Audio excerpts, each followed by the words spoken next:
Bismillah, alhamdulillah, alhamdulillahi robbil alamin. Bu Nabaviy.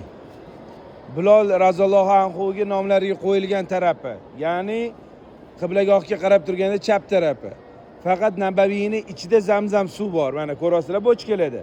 Tashqaridagi Zamzam suv emas. Oldinlari bo'lgan Zamzam suv. Hozir faqatgina Nabaviyni ichida Zamzam suv. Bu yerda ichsangiz bo'ladi faqat. Xonaga olib ketsangiz bo'lmaydi. yoki Makkaga olib ketsangiz bo'lmaydi, fatvo bor. Faqat Qur'on sohiblariga, shu yerda ibodat qiladiganchilarga qo'yib qo'yilgan bu Zamzam.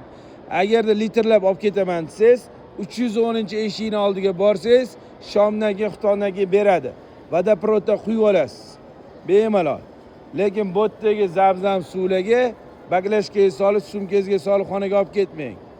Unda fatvoga qarshi bo'lib qolasiz. Kelishdikmi? Hozir bizda Abu Bakr raziyallohu anhuni uylarining o'rnidagi masjidga boramiz. O'sha yerga kirib, eski hududi, ya'ni hovliga kirib turib namoz o'qiymiz. Keyin ketidan payg'ambarimiz sollallohu alayhi vasallamga salom berishga kiramiz.